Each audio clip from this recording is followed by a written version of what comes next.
Hi, everyone. Welcome to Religiously Nerdy. I'm Toyin, and I'm here with Toby, Elizabeth, and our guest, Jordan Calhoun, and we'll be going to talk about his book, Piccolo is Black.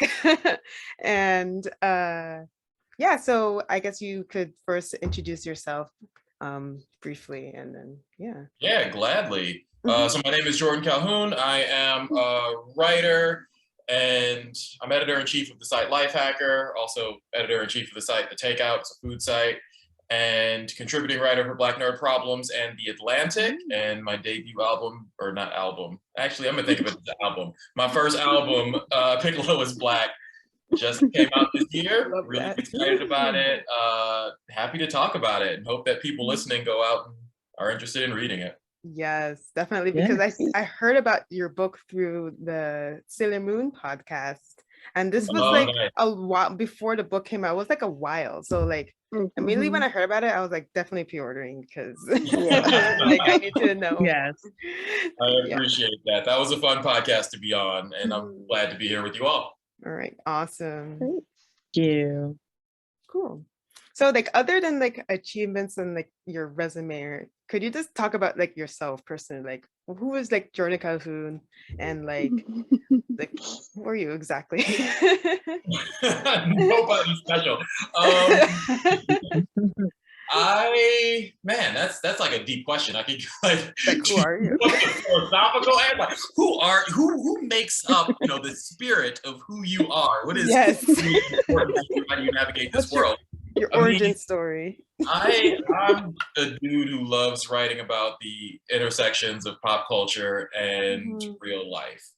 And I find a lot of meaning. I like looking for deeper meaning in pop culture. I think it's one of the largest cultural forces that we have on planet Earth. It's the stories that we all collectively recognize and know and tell. It's how we communicate. It's how we help form our own identities. And I love writing about that stuff. Like I love story structure. I love narrative. I love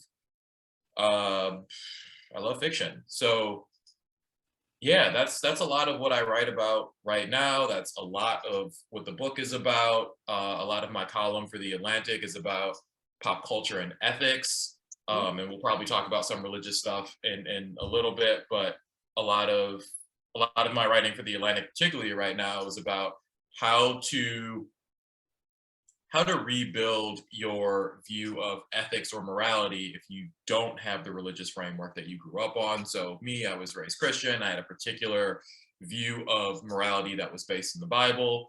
If that faith is removed from the equation of my life and I don't have the foundation of the Bible to tell me what's good or bad or moral or immoral or ethical and unethical, then how is that replaced? How can someone have an understanding of their own moral compass without a cheat sheet like that?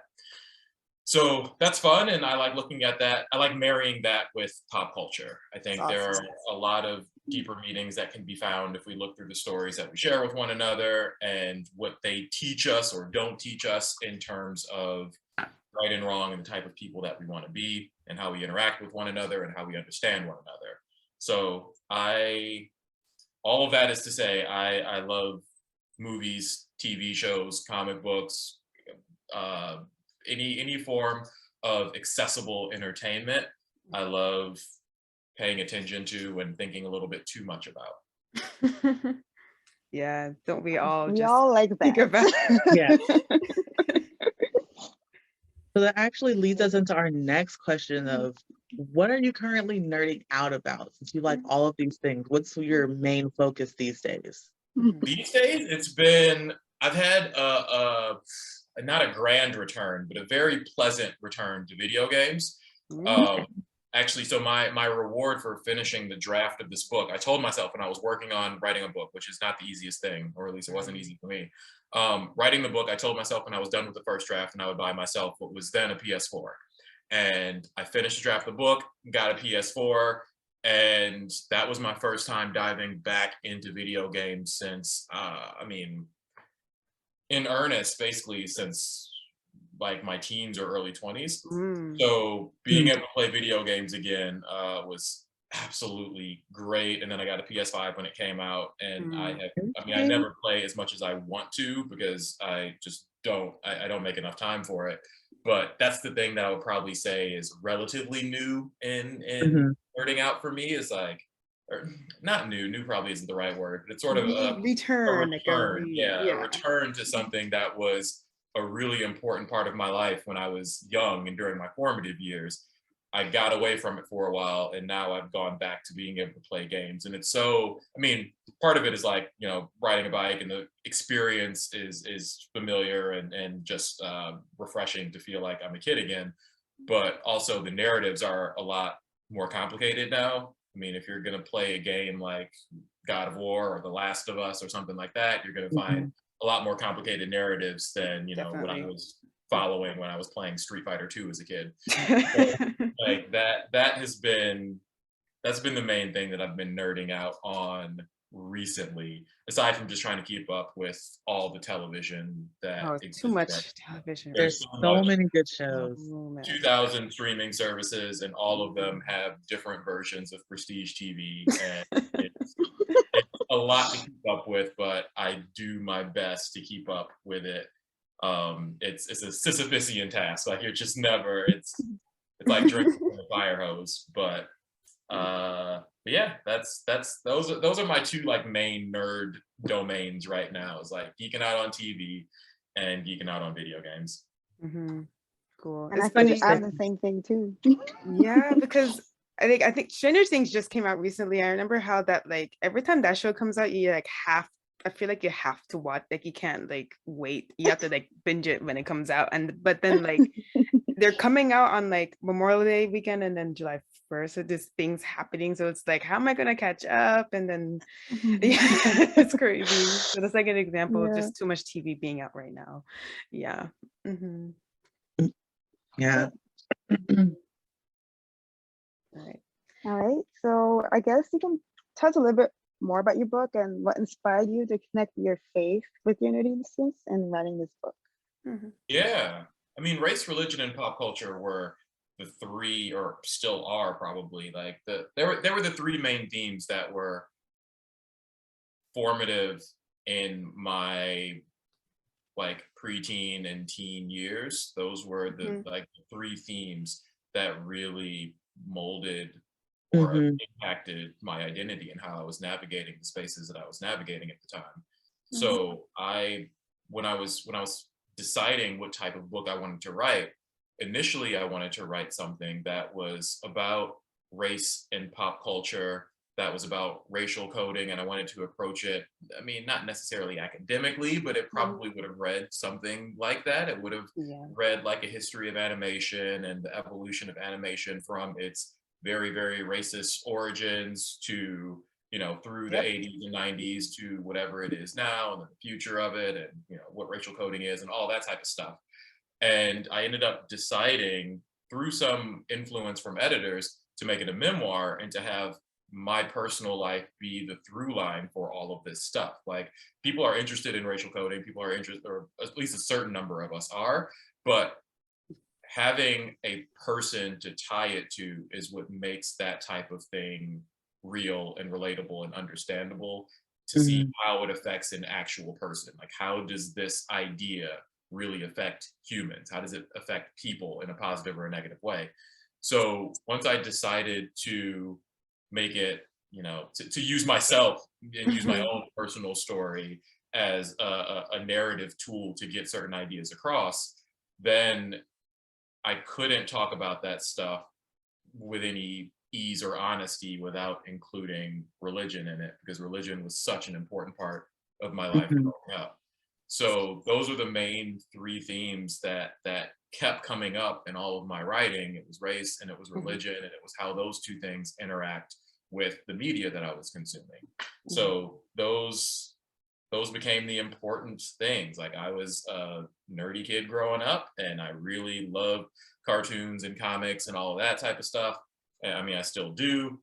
And those things were inextricable from the pop culture, or I'm sorry, from the my experience going from an all black space to a predominantly white one. And it was also inextricable from my experience and how I was navigating my religious beliefs. Mhm. So it was sort of a natural fit for me. And the challenge that I had in writing the book was making sure, or doing my best at least, to not have any one of those themes overshadow the others. I didn't want it to be, 80% about race, 10% about pop culture, and 10% about religion. I didn't want it to be 80% about religion and 10% about pop culture and 10% about race. I wanted all of those to be like 33% each to the extent possible.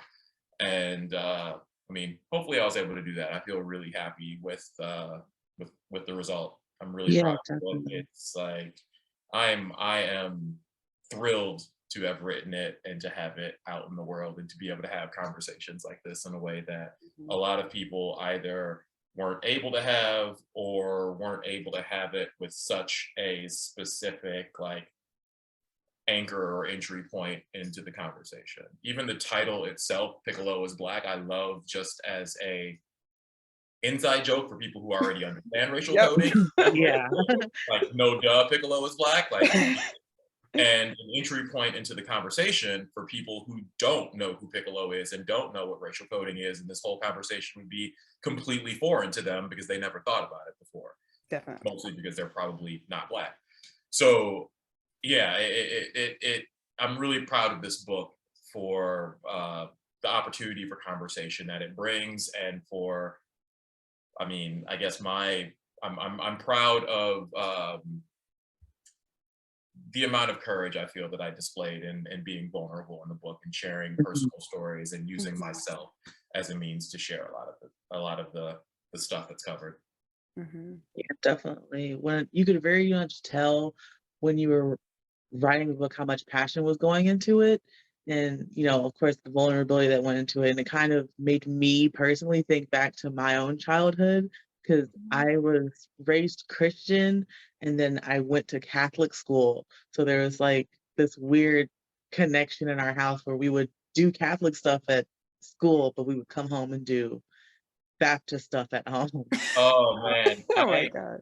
I find that type of stuff so interesting. I mean, one of the major themes in the book, outside from the main, race, religion, and pop culture, is how Mm, we adapt to the bubbles in our lives and how we Mhm. become slightly different people, or we like learn the rules of the space that we're in. So, yeah. you're in your Catholic school group, you have certain rules and a certain understanding and a certain way that you would navigate that space that might be slightly or significantly different than when you are in a space that's non-Catholic. And that might be different than when you're in a space with your nerdy friends, or it might be different when Mhm. you're in, a white setting opposed to a black set. Like, there's so many different versions of ourselves that can exist if you're the type of person that has to trans-navigate bubbles. And I Yeah. was someone who growing up had to navigate across bubbles pretty often. So I was a certain type, I understood certain rules of a bubbles culture. Like, if I was in Detroit with my friends on the street, I knew how to navigate that space. Then I had to learn how to navigate a suburban space. Then I had to learn how to navigate a 7-day Adventist space versus a nine. Like, there were all of these different bubbles that I had to be a part of. And on one hand, it's a great skill to be able to thrive in those spaces and to quickly recognize the rules of that space so that you Mhm. can function. And then on the other hand, on the downside, it's a challenging thing to partially compromise who you are to navigate in those spaces Yeah. and not bring your whole self to that space. And that was largely what I was doing. I mean, not necessarily a different person in every one of those spaces, but sort of. And it took a while, and into adulthood, for me to recognize that and to be able to learn how to be proud of the entirety of who I am and the experiences that made me, and to bring my whole self into any space that I go into. And the book is sort of an exclamation point on that for myself personally. Like, this is everything. This is every secret. This is every experience. This is every monumental moment or thing from my life. This is who I am. Take it or leave it. Mhm. That's great. It really pulls together because I feel like every Black nerd has that sense where they had to like put themselves in those circles and just kind of navigate through, because I feel like every single Black nerd that I've interacted with has all had the same kind of upbringing in terms of their nerdiness and how they maneuver through their nerdiness in varying ways, but most of the time it's all the same. So with that being said, how do you think Black nerd culture and general nerd culture have meshed or transcended over the years? I feel, Black nerd culture and a larger nerd culture. I think that we are largely, as is the case with many or most things in entertainment, or in culture in general, we've become something of trendsetters. I Definitely. think we do things and it will become cool and it will become the popular culture thing. And I think it also goes beyond Black nerds, just in general, the shift that we've seen in nerddom is that those things that were previously defined as nerdy, Dungeons and Dragons, comic books, anime, those type of things are not niche anymore. They were nerdy before by essence of being niche, but now they're pretty mainstream.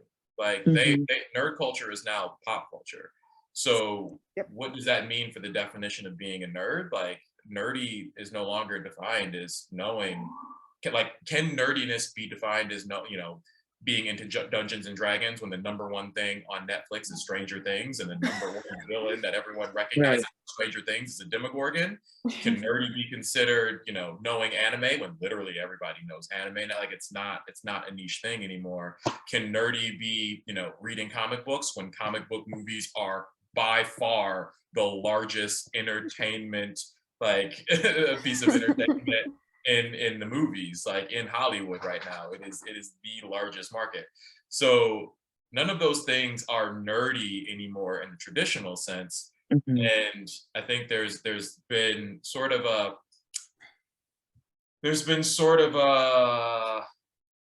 maybe confusion is the word that I'm looking for. There's been a lack of clarity on what a nerd is anymore. Yeah. And I think different people have different definitions now of what makes up a nerd. The downside of that is it creates gatekeeping amongst people who felt that they previously earned nerd spaces. Like, they were in small kingdoms, they were these dorks, but you were the king of the dorks if you happen to know a shitload about anime or Dungeons and Dragons or comic books or whatever you consider nerdy. And now that stuff is mainstream, those people might feel that they've lost some of their ground. Like, oh, the thing that used to make them special is now the thing that everyone knows about.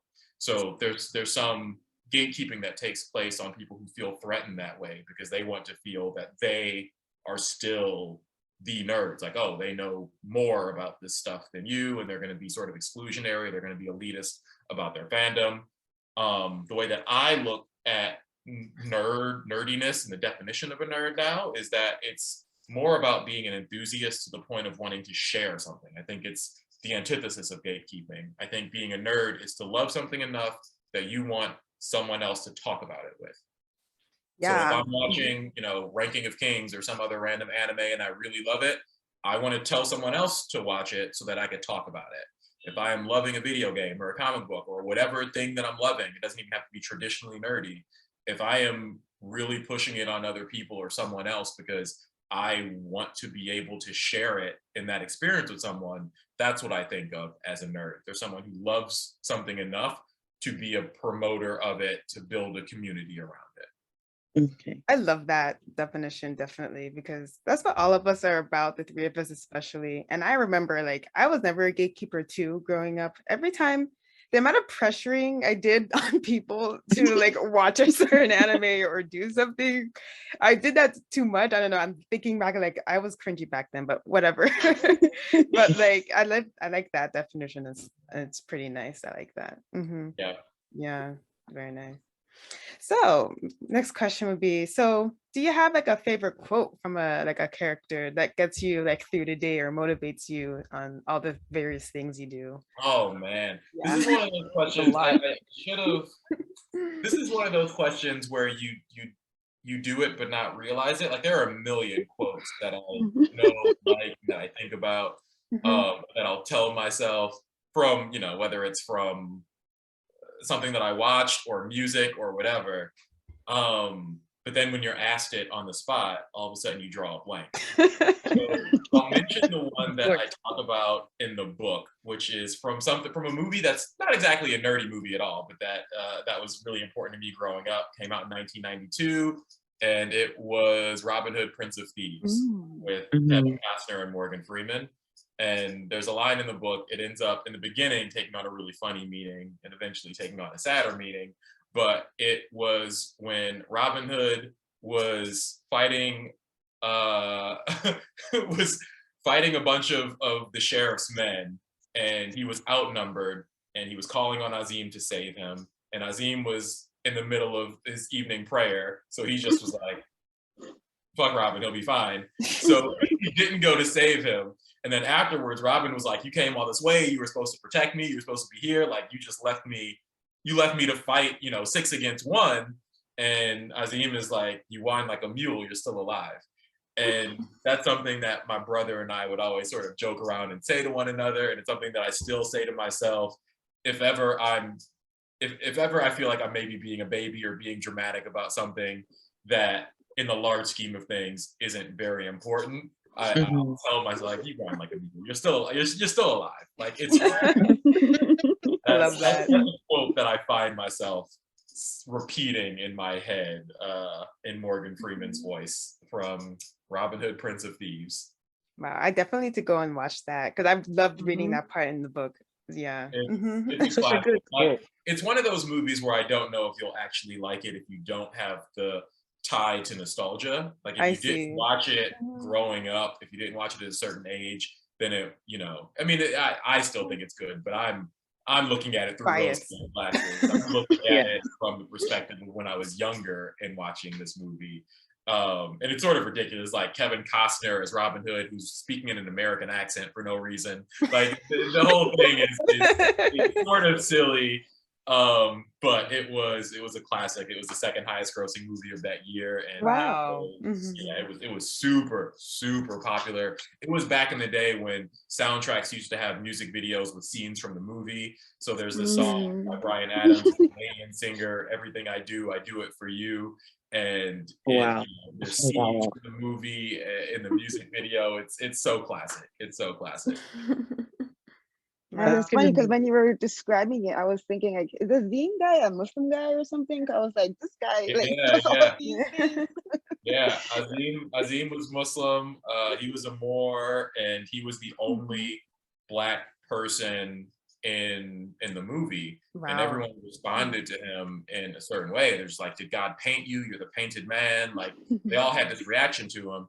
And his depiction was a great one in that, or at least for me, in that he was always like Robin Hood, like Kevin Costner's Robin Hood was obviously the star. He was the main one, but Azim wasn't his sidekick. Like Azim was only with him on his own terms, and Azim was always proven to be better than Robin Hood. He was always smarter. He wasn't his inferior. He wasn't his assistant. He wasn't his sidekick. He was better, and the only reason that he was along helping Robin Hood was because Robin Hood saved his life, and he was like, all right, I owe you a debt. I'm gonna stick through this debt until I fulfill it, and then I'll continue on with my life. But there were so many scenes where either he would make fun of Robin or he would look at Robin Hood just like, wow, you are dumb. Like there's one line where he's like, how did your kind ever take Europe? Like this does not make sense. Like you don't know how science, math, or warfare works. Like you're completely ignorant, but okay, I guess I'll understand and I'll help you. Wow. Cool. All right, so I have another question for you. So how is it like balancing nerdom in your like religious school? Schools. Balancing, I don't think multiple I did. schools. I don't think I did actually. I think at that phase, part of navigating the different bubbles was hiding that part of myself to a certain degree. So when I was navigating, when I went from an all-Black school in an all-Black city to a predominantly white school in a predominantly white space, I was more focused on the time at like figuring out what white people, how do what do white people watch? What music do they listen to? What is important to them? Like, how do I engage in this space and have friends? I mean, it took a while before I even got to that point. Before, in the beginning, I was just like, fuck all y'all. Like, I'm not interested in doing any of this. But after you're there for a while and you decide that you need friends to like you're in any way happy, I I wouldn't say I abandoned my nerddom, but I definitely suppressed it. It wasn't as big a part of my personality because that wasn't a way that I would navigate that space effectively. Instead, I, learned how to listen to Blink 182. Like that was that's the sacrifice that comes with adapting who you are to the space that you're in. You end up losing parts of yourself that you'll have to regain later on. So I would say I didn't do a good job holding on to my nerdiness while I was transferred into a white space. I think that I put that part of myself to the side while I learned the rules and learned how to navigate that space, and then picked up my nerdiness again a little bit later. Because your book basically ends like when you're graduating like high school, right? So if you can, like if you want to talk a little bit more about like when you entered college and then when you also did all your different like majors and stuff like that. Like, I guess that a question that I've gotten quite a bit is, given where the book ended, like, are you writing another memoir? Like, what's the next, like? I want more. Where's part two? Like, come on. There's obviously a big gap between you graduating high school and you being whoever you are today. So a lot of people are interested in that type of story. I wouldn't know how to even answer that or begin telling that full thing. But what I can say to answer that question is, and I mentioned this in the foreword of the book and probably again in the afterword, is that when a lot of undergrad and the Peace Corps and grad school and all that stuff was the very, very gradual transition of losing the faith or walking away from the faith that I was raised in. And for me, walking away from that faith was a deep, like it causes, or at least in me, it caused a deep crisis in my self-worth, because I was raised to believe, and I fully believe, that my self-worth, what made me valued, is God's love. Like, God created me. I am here for that purpose. I'm here to bring glory to God. I am here for all of these things that are based in the religious understanding that I had. Hold on. Drop the hair tie I was fiddling with.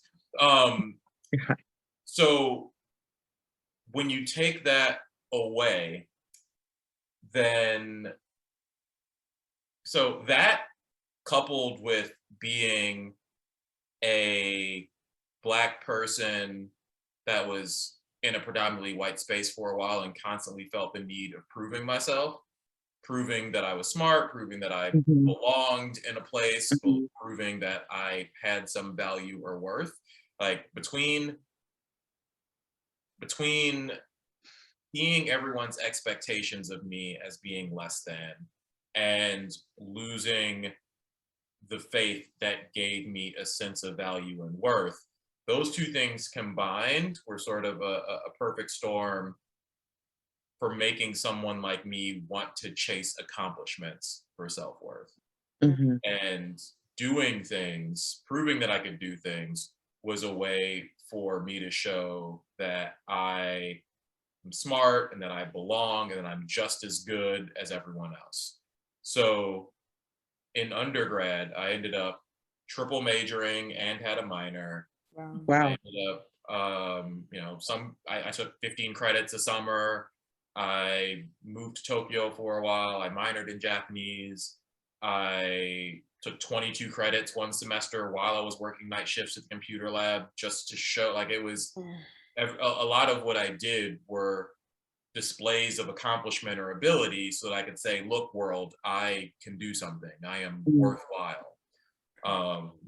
Ended up serving the Peace Corps afterwards, ended up going to grad school afterwards. Like, there was a lot of me trying to find worth and display my worth in my accomplishments. And it took a while before I was able to recognize that and to try to get away with it, and to form to try to understand everyone, including particularly myself, my inherent self-worth. That it doesn't have to come from accomplishments. It doesn't have to come from showing, you know, the world what you are or who you are or what you can do. You can be confident in your own value as a person, just inherent self-worth as a person who is a human being who is alive. And that was the next journey that I was on. And I think I allude to that in the forward and the afterword of the book. But that would probably be the crux of the journey that happened after Piccolo is Black ended. Wow. Wow. That's really deep. Like, that's really profound. And it really kind of hits a sweet spot, especially for me, because, you know, finding that inherent self-worth and things that you're doing now, because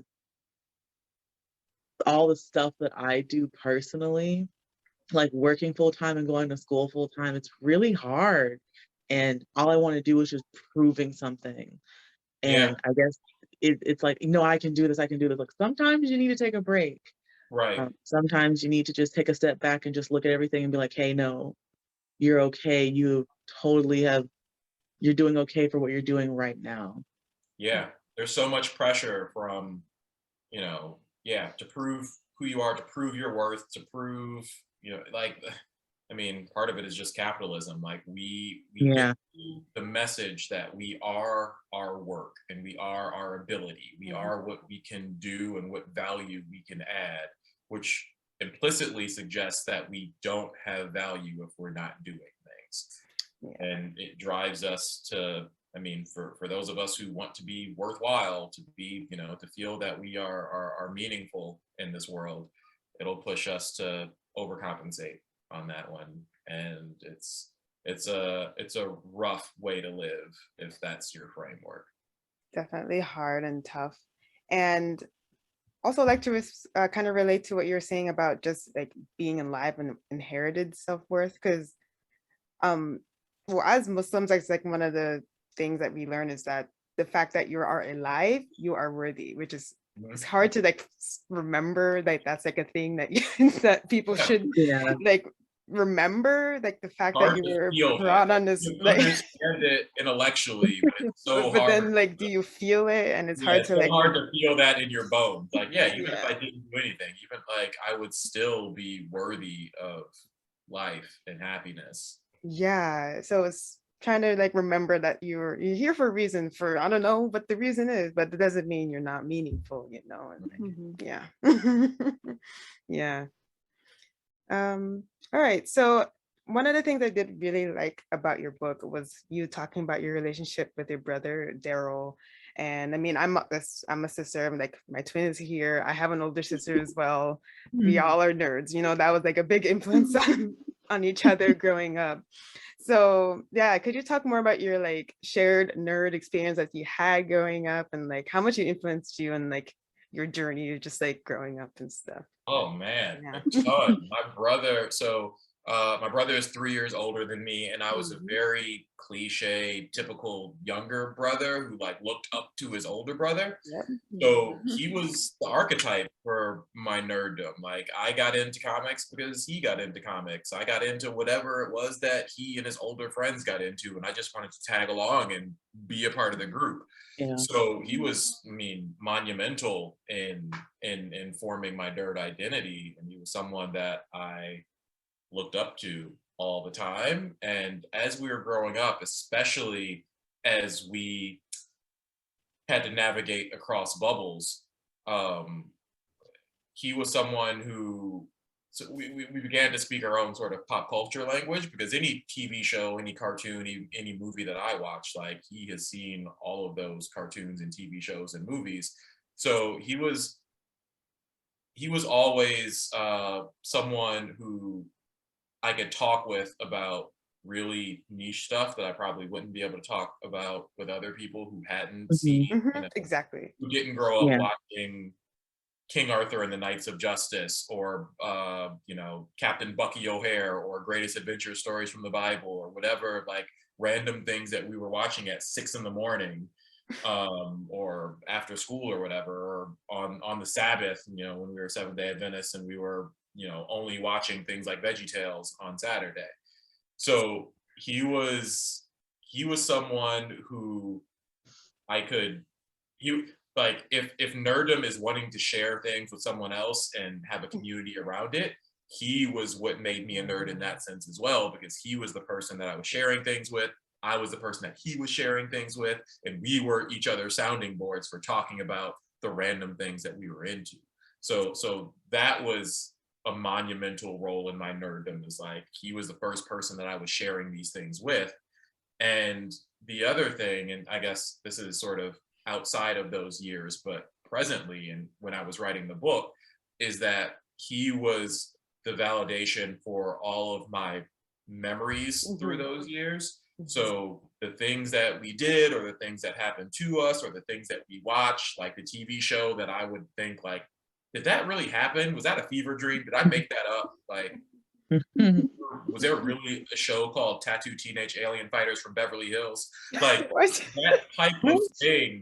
Oh, that was real. So there was Power Rangers, which everyone knew, and then there were, like, all the Power Rangers knockoffs. So Power Rangers was the big one, and then VR Troopers was like the knockoff, and then the knockoff of the knockoff was Tattoo Teenage Alien Fighters from Beverly Hills. So, Tattoo teenage. yeah, man, look it up afterwards. Well, Was the thing. But that type of thing, if Google didn't exist, I would be like, was that real, or did I make that up? Like, there's no way that was actually real. And I could talk with my brother about those things and be like, yes, like, we watched that, and that came on at that time in the morning, and I could sing the theme song to James Bond Jr. or whatever, or the guitar riff from Mighty Max, and he would remember those things. And it's great. Like, it was great at the time to be able to have another nerd to be nerdy with, and after that time, it was great to be able to have someone who remembered those same things that I remember. Yeah, it's wonderful. Like, even if you couldn't really find someone outside the house, at least you had your, at least you have your brother, Yeah, like, that's the greatest thing. right, Yeah. right. yeah. Again, I feel like that's what makes a nerd, or at least a significant part of it, is being able to share it with someone, to be able to talk about it with Of someone. course. What is a nerd without a community? Like, what is a nerd without anyone else being able to talk about that thing that you're into? It's just lonely. So being able to have a built-in, nerdy community, even if it's just me and my brother, that was Yeah. that was really meaningful. It's beautiful. See, for me, I didn't have that when I was younger. So I was the Catholic schoolgirl that would walk to the library after school and creep on the kids playing Yu-Gi-Oh in the back corner of the library. And Yu-Gi-Oh! And so I would be like all interested and like wanting to hear them play, but it was like a majority white town. So it was like a group of little white boys playing in the corner and this little black girl peering around the corner staring at them. And then it ended up being me picking up manga in the corner because I would follow them around everywhere. They never complained about it. Like, at least not to me, they never complained about it. So I never got any complaints, but I would just follow them around. And that's how I picked up my first manga. And then when I started reading manga, that's when my uncle at the time, he was probably like in his 20s, would be like, oh, so you like this? And then let me show you this. And then he got put me on to like Dragon Ball Inuyasha. Next thing I knew, I was this third grader staying up past midnight just to watch Adult Swim. Yep. Yeah. So it comes fast.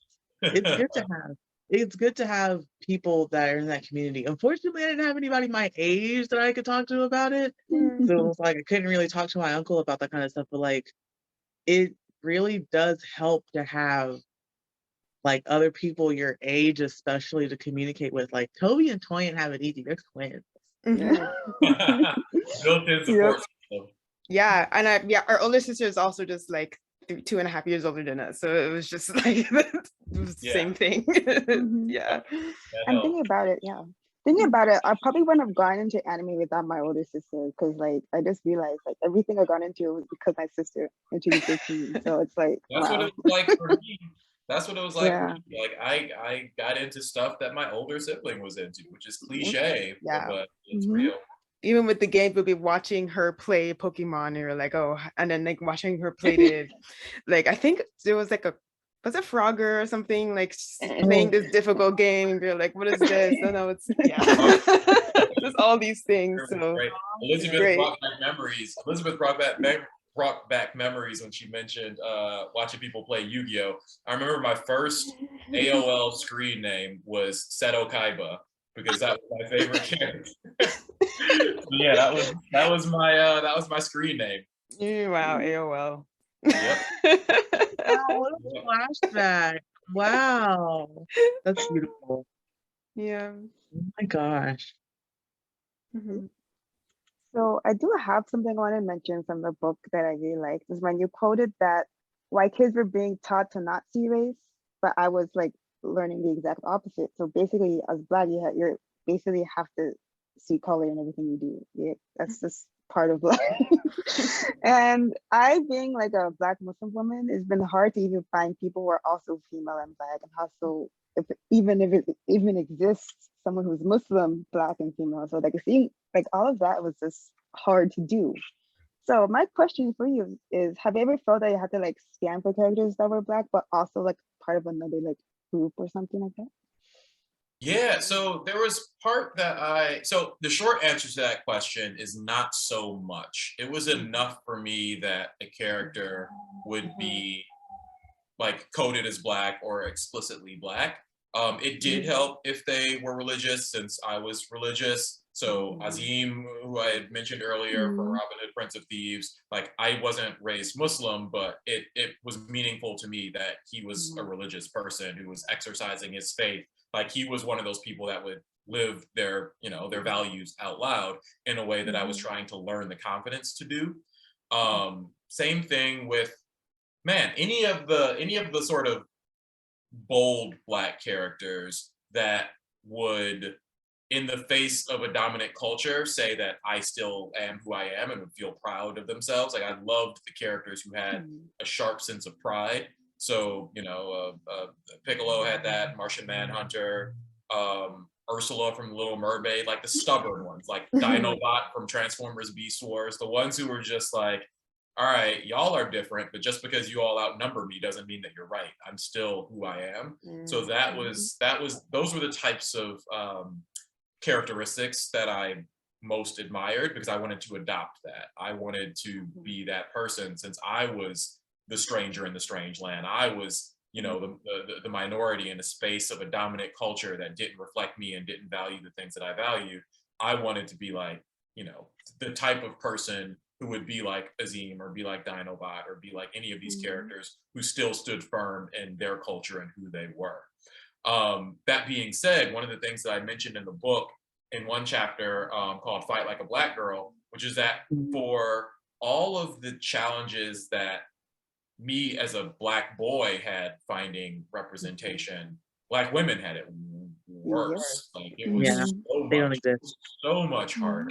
I mean, I was trying to think, even now, if I'm trying to think back to representation of Black girls on TV and cartoons, I think of the Proud Family, and then I'm stuck in terms of Yeah. Yeah.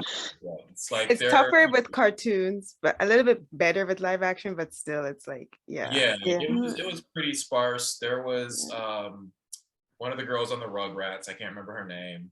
Susie Yeah. I Carmichael. remember. Yeah, like there were a few here and there, but it was rough. Like there were far more black or black coded characters who were boys or who were Yeah, men who are men, than yeah. there were girls and women. So it was yeah.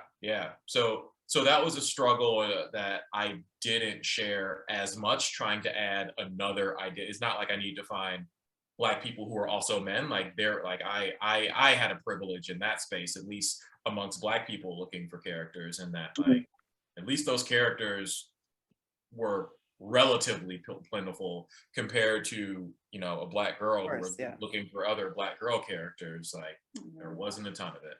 There was a ton. Well, now that like Miss Marvel has come out and stuff, like seeing like more of it. So hopefully is more to come. Yeah, there's definitely Trendy, right? more. It's trendy. Yeah, I mean, we've come a long way. If I were to zoom out and look at the big picture of diversity and representation in nerdy media and in animation, it's like there were the early days where it was, you know, especially like with Disney and with Warner Brothers and the Censored 11 and all that stuff, like it was just blatantly racist, and it was reflecting of the super racist culture that existed at the time. Then the 80s and 90s were a transition period where studios didn't see black audiences as being profitable or being worth catering to. So they would throw in, you know, a black character. The ratio that I talk about in the book is 1 to 5. So if there was, you know, a Captain Planet style team or a Power Rangers style team or whatever, there would be one black person in a group of 5, and that would be, you know, what you would come to expect.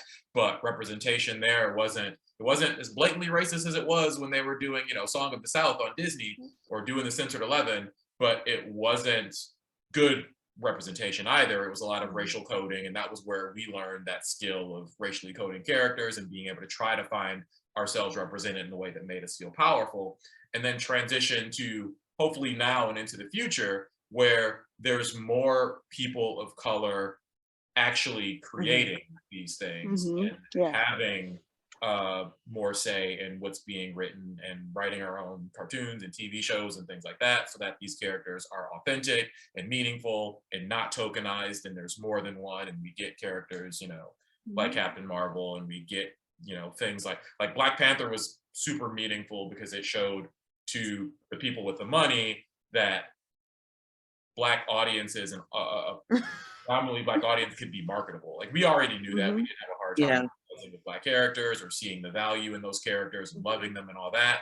But from a strictly business capitalistic standpoint, that needed to be proven to them in a way that has now been shown.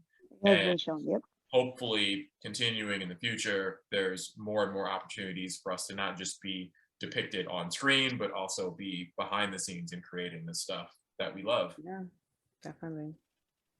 Yeah. That made me think about Cree Summer and how she's basically voiced every black girl that I've grown up with. Like when you brought up Susie Carmichael, I thought immediately of Number 5. Yes, remember? I was love that show. Kids Next Door, that full show. I remember that now. Like, well, yeah, the one black girl. There's the one black girl, but it's also like you said, the 1 to 5, because there's the Number 5 in Kids Next Door. There was the black girl in Mighty Morphin Power Rangers. I want to say she was the Yellow Ranger. That was after the original Black Ranger, who was Zach, who was the literal Black Ranger. Yeah, he was the Black Ranger. Yeah, he was the first Black Ranger, and then they added a black woman who was also the only Black Ranger at the time. The very common ratio was 1 to 5. It would be 1 to 4 or 1 to 5. Yeah. I never realized that until I read the book too. I had to sit there and reflect on it a little bit. Yeah, we would get one. It would be a token, and it was we were satisfied with it because we had something. That's what we It was had. something that we could latch on to. At least we could say like, oh, that's my favorite character, the black one. Like that was our adaptation. It That was we had to always make like a given watch too. it. Like we would grab onto the black character, and if there wasn't a clear black character, or if it was anthropomorphic animals, or non-human colored characters, or aliens from another place, like we would find the character that represented the black experience, so that we would create our own black character. Yeah. And, on one hand, it's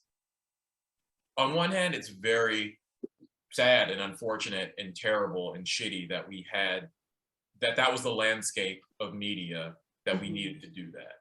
And on the other hand, it's something that I wanted to celebrate as us taking it on ourselves and doing what we needed to do to feel powerful and to feel loved and to feel important and to survive.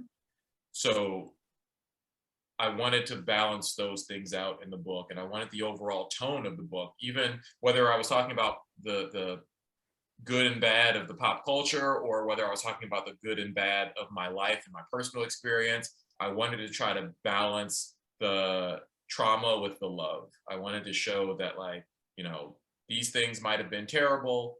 There was also these things on the other hand that I loved and got me through those terrible things. And I wanted to try to make that as, I didn't want to write a woe is me memoir. I didn't want to write something that was all about, these terrible people did terrible things. I wanted to also write a love letter to those people and those things and those stories and those characters that that played a positive role in helping me through it. Even though we didn't have these characters, you still, I still enjoy my childhood TV watching experience. It was still a great time. Like every Saturday, wake up, I'm watching all this stuff. Like it was still a fun time. And like me, when I was growing up, I was getting better at the time when I was like growing up and stuff. So I was like, I guess it could only go better from here, right? I hope. Let's hope so. Yes, I hope that's where it's going. Yeah. Time will tell. Time will tell. Yes. Yeah. All right. Anything you want to touch on about the book? I think I had all the big things I liked about it. And this is great. No, thank you all for having me on. I really appreciate it. I really love talking about the book. I love the book so much. I'm glad that you all got to read it and enjoy it. And thanks for having me on. I hope anyone listening grabs it and gives it a read and talks about it, shares what they think. Yeah. Yes, of course. We all pre-ordered the book. I just want you to know. When it dropped, we were like, "Oh, did you get it? I got mine."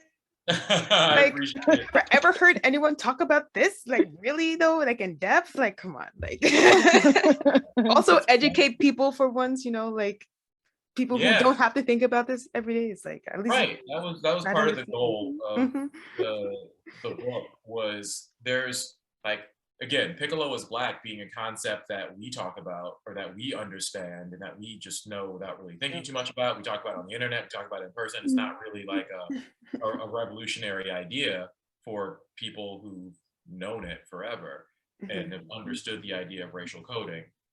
But we're in a relatively small bubble. Outside of, young nerdy people never thought about that before. And to be able to write it down and to teach it and to explain it in a way that is educational, but then hopefully emotionally resonant as well, since it has to do with a person's life. Hopefully that really helps the meaning sink in so that other people understand how important that type of thing was and is to people like us. Yeah. Great. Well, thank you so much for joining us today. It was a pleasure of having you. It was a pleasure of, I don't know, it was really exciting just to email you and just get your response. It was really exciting. So thank you again. Glad to do it. I love talking about the book. This was a ton of fun. So happy to do it. Thank you. What's next for Jordan Calhoun? Oh man, I literally had a conversation yesterday in therapy about this, trying to figure out what my next creative project is going to be. And I don't no 100%. But what I'm leaning toward, what I want to do, if I was like putting it out into the universe, is I want to write a cartoon or a TV show. Yes. Oh, yeah. That would be the next big creative project that I would want to take on. I have plenty of ideas. I have plenty of things that I've outlined. I have plenty of stuff that I haven't taken the complete dive into because I spent, you know, whatever amount of time that I had spent just working on this book. Now that the book is done and I don't have that as an excuse anymore, then it's like, all right, well, what's the next big thing, the next big creative outlet for me going to be? And yeah, I have some stories I want to tell. So I think the next thing that I'm going to write is going to be fiction and not memoir. Mhm. And we'll see. We'll see. All If we end up right. having this Can't wait for conversation on that. the I'm podcast in the Forward excited. to future, it. then maybe it will have been successful. We'll find out. Great. Awesome. Yeah, how can people find you or contact you or follow what's you're gonna The do? easiest way would be on Twitter or Instagram, whatever people prefer, and it's the same handle on both. It's my name with my middle initial, so Jordan M. Calhoun is on, yeah, that's on Instagram and Twitter. And everything that you would need to find is also on my website, jordanmcalhoun.com. All right. Thank you. Thank you all. Really, really great being here.